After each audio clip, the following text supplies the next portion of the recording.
동방모략, 우리 잘 아는 동방박사가 바친 예물입니다.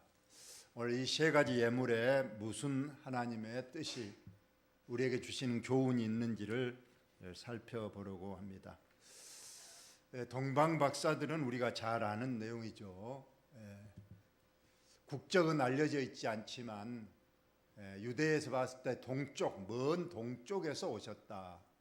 그 동쪽은 일반적으로 페르시아, 지금의 이란 지역에서 온 것은 틀림이 없다고 합니다.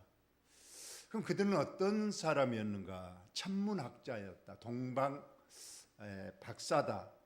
그래서 하늘의 별을 연구하는, 오늘날 말하면 천문학자들이었고 아주 신분도 상당히 높은 분들.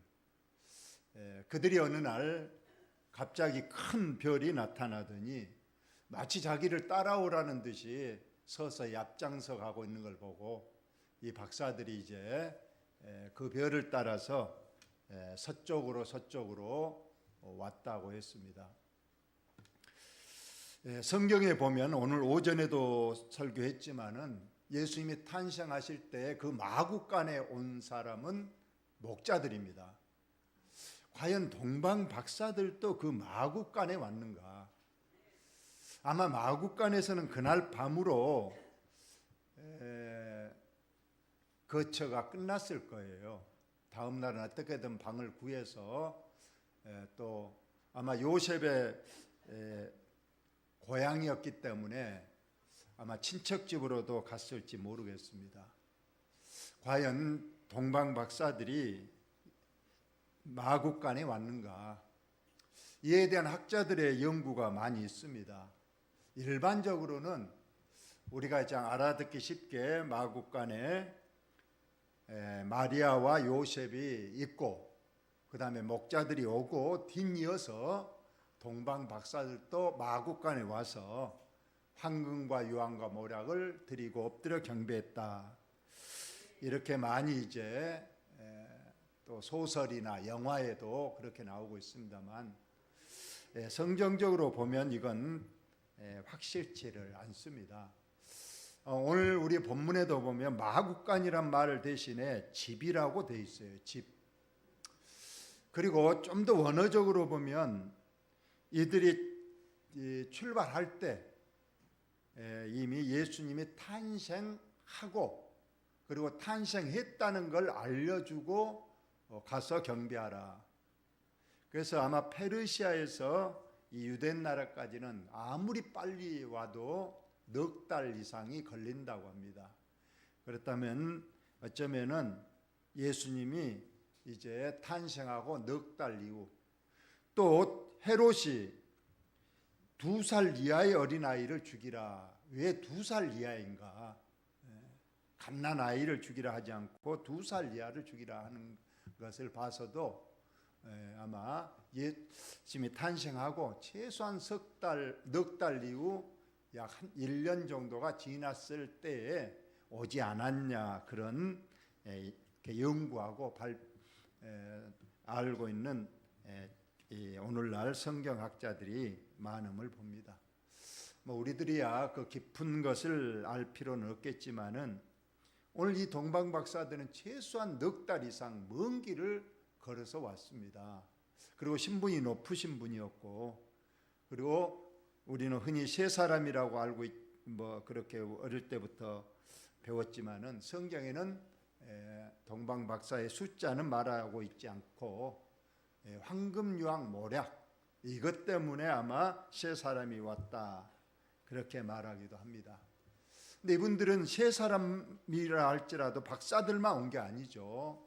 신분이 높은 사람이었고 먼 곳에서 와야 되기 때문에 종들 또 자기를 보호하는 사람들도 많이 와서 최소한 30명 이상이 이제 왔지 않냐 그렇게 또 주장을 많이 하고 있습니다. 오늘 이분들이 황금 유황 모략을 드렸습니다. 오늘 세 가지만 우리가 살펴보겠는데요. 황금하면 뭘까요? 이 황금은 예수님이 만왕의 왕으로 오셨다는 것을 축하하기 위해서 드린 예물이다. 그래서 옛날 왕들은 금으로 된 관을 씁니다. 우리나라에서도 신라 시대 때 왕들의 무덤에서 왕관, 황금관이 많이 출토된 것을 보면 전 세계의 왕들은 주로 금으로 된 관을 씁니다. 그래서 이 황금을 드린 것은 예수님이 만왕의 왕으로 오셨다는 것을 또 알려주기 위해서 가장 먼저 황금을 드렸다. 두 번째로 유황입니다. 유황은 말 그대로 향수입니다. 이것은 유황 나무가 따로 있다고 그래요. 이 나무의 진을 이제 추출해서 이것을 이제 병에 담아 놓으면 여기에서 아주 진한 아주 고급스러운 향이 나고 합니다. 성경에는 예수님의 그 죽음 직전에도 그 여자가 순전한 나드, 옥합 나드 향을 부었다는데 그것이 바로 유황인 겁니다. 그래서 유황은 당시에 귀한 물건이었고 예수님은 이건 일생을 표현하고 있어요. 황금은 태어나는 것, 왕으로 태어난 것을 말했다면 예수님은 일생 동안 향기로운 삶을 사셨다. 가난한 사람을 돕고 천국의 복음을 전파하고 그래서 유황과 같이 모든 사람에게 참 기쁨과 행복을 주는 삶을 사셨다. 모략은 이제 예수님의 죽으심을 말합니다. 유대 나라는 사람이 죽으면 반드시 이 모략을 이제 시신에다가 바르는 겁니다. 이걸 바르면 시신이 빨리 썩지 않고 또 사람 몸이 빨리 썩으면 흉악해지잖아요. 이걸 해놓으면 그 얼굴 표정이라든가 시신이 온화하게 그대로 오래 유지가 된다. 그래서 이 모략을 시신에 바릅니다. 그래서 이 모략은 예수님의 십자가의 죽으심과 이제 부활을 의미하는 의미로 이 모략을 드렸다고 합니다. 그래서 황금은 왕으로 출생, 유황은 예수님의 향기로운 삶, 모략은 예수님의 십자가의 죽으심과 부활을 이렇게 예표하는 이 세 가지 예물을 예수님께 드렸다. 오늘날에도 과연 이 예물이 어떤 영적인 우리에게 주는가? 성경은 금보다 귀한 믿음이라고 표현되어 있어요. 그래서 황금은 변하지 않는 믿음을 또 표시한다고 합니다.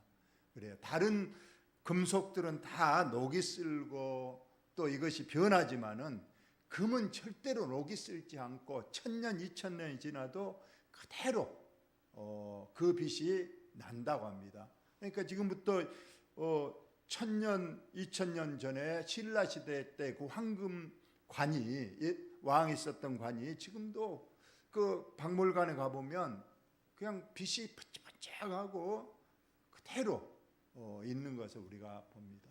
그래서 황금은 변치 않는 믿음을 우리에게 말한다. 올 성탄절에 저와 여러분이 변하지 않는 우리의 믿음을, 금 같은 믿음을 예수님께 드리는 성탄절이 되기를 예수님의 이름으로 축원합니다. 믿음이 무엇입니까? 우리는 하나님이 살아계심을 믿습니다. 이 변함없는 믿음을 올해도 하나님 앞에 꼭 황금으로 드리시기를 바랍니다. 내 인생의 주인은 확실히 하나님이십니다. 이것을 믿는 믿음. 또 우리는 천국이 분명히 있음을 믿습니다. 흔들리지 마시고 여러분 올해도 나는 천국이 분명히 있음을 믿고 나는 예수님의 십자가의 죽으심의 공로로 나는 천국 갈 것을 확실히 믿습니다. 나는 이것은 흔들리지 않고 변하지 않습니다.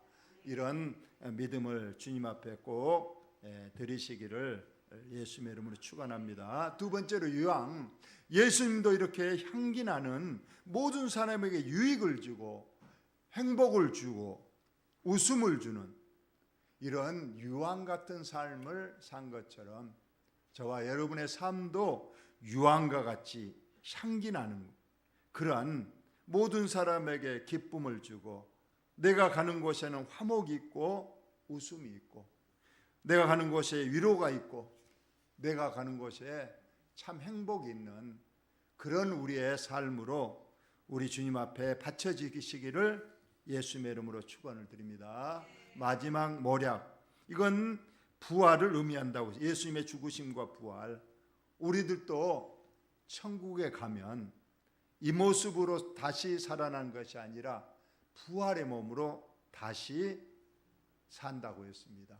부활의 몸은 늙지도 죽지도 병들지도, 이제 지금 우리 인간이 가지고 있는 이러한 생로병사가 아닌 새로운 몸으로 우리가 부활할 것을 우리가 믿습니다.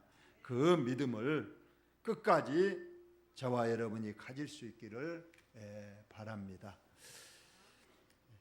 이런 예화가 있습니다. 예화 하나를 하고 마칩니다. 아까 동방 박사들은 일반적으로 세 사람이 왔다고 그러는데, 그 성경 외경이라고 있습니다. 성경 66권에는 들지 않지만은 그래도 권위 있는 책이 있는데 이걸 외경이라고 그럽니다.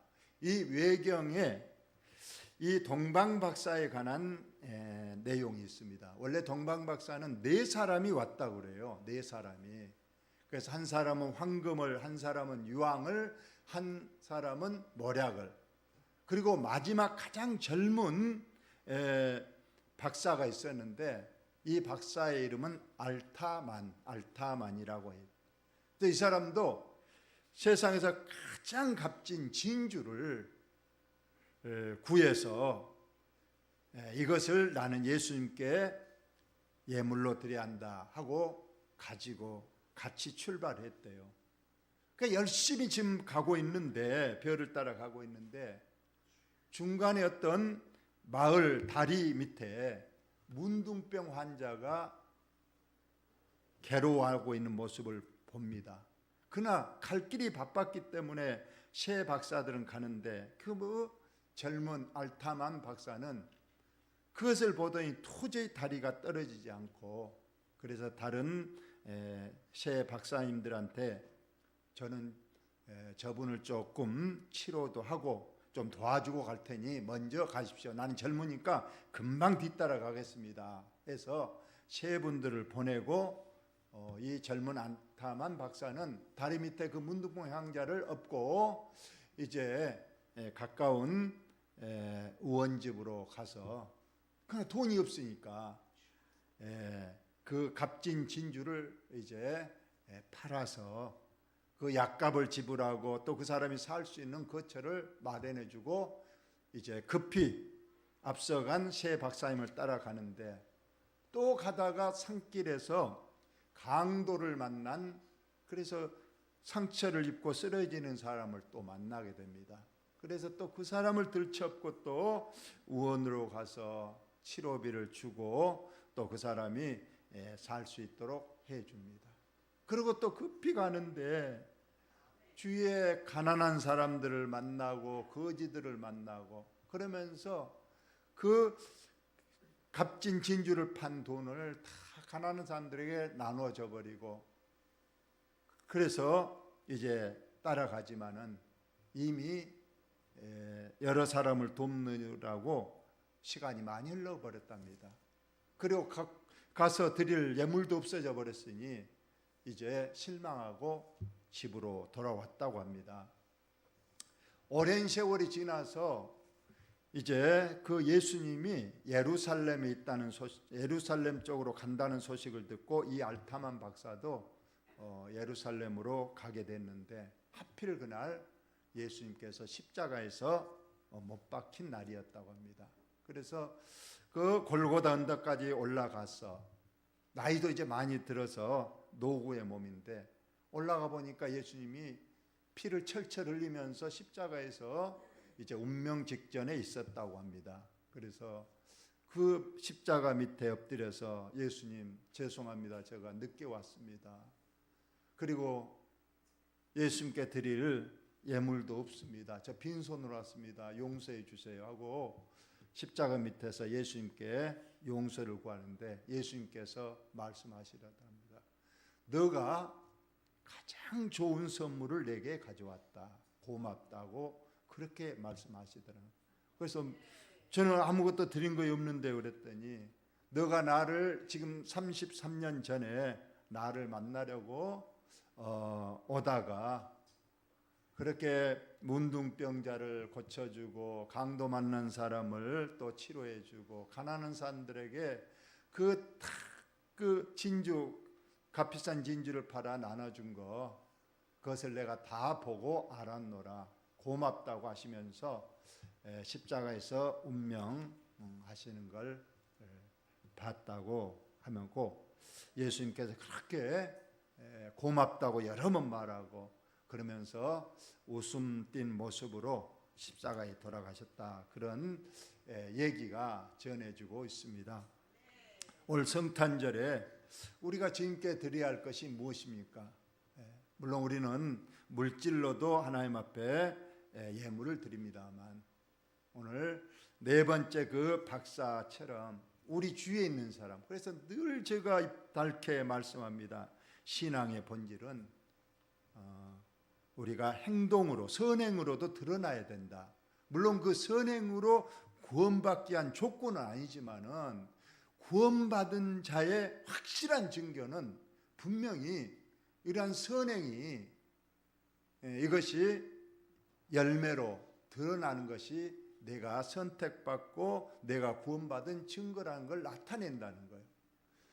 절대로 그렇습니다. 저는 그렇게 생각합니다. 마태복음 양과 염소에 비유해서도 이미 말씀을 우리가 알고 있지만은 교회는 열심히 다닙니다.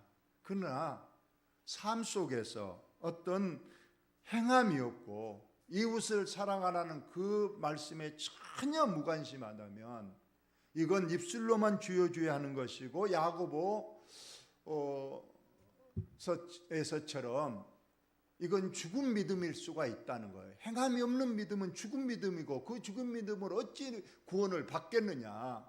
어쩌면 그것은 입술로만 주여 주여 하다가 정작 주님의 나라에도 가지 못하는 또 그런 걸 우리가 또 생각해 볼 수 있기 때문에 우리는 성탄절마다 우리가 물질로만 예물을 또 하나님 앞에 드리는 것도 중요하지만은 우리의 삶 속에서 꼭 내 이웃을 사랑하는 주님의 그 큰 계명 이것도 우리가 실천할 수 있도록 늘 양이 되는 그런 성도의 삶을 늘 사시는 이번 성탄절이 꼭 되시기를 예수님의 이름으로 축원을 드립니다.